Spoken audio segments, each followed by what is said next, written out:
अस्सलाम वालेकुम नाजरीन।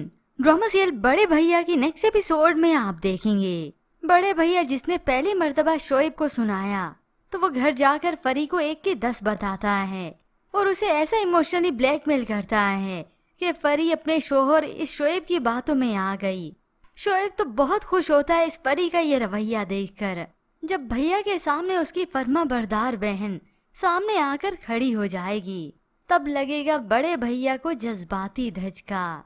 यूं फरी ऐसा ही करती है, वो तो चली गई सीधा अपने भाई से तकरार करने, उनसे सवाल करने। पहले तो जाते ही उन्हें नफरत भरी निगाहों से देखती है।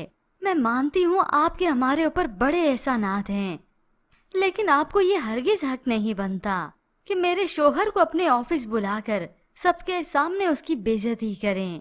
समीर ये सुनते हुए आ गया तो गुस्सा करता है फरी पर कि वो बड़े भैया से कैसे बात कर रही है, मगर उसकी पीठ पीछे खड़ी ये वानी तो बड़ी खुश होती है।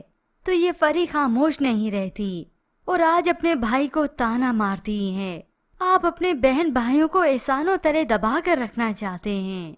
यूं बातें सुनाती हुई वो भाग कर चली गई, किसी की भी बात नहीं सुनती ना ही रुकती है। आज तो कबीर की जैसे बस हो गई। पहले मीशा बातें सुनाती थी, ये वाने सुनाती थी तो कबीर को महसूस नहीं हुआ। आज जब उसी की बहन ने सुना दिया तो कबीर बहुत महसूस करता है। हालांकि महविश ने लाख तसल्लियां देने की कोशिश की मगर कबीर को नहीं होती। समीर ने भी दी मगर कबीर को यकीन नहीं आता कि कैसे फरी उसका यकीन कर सकती है।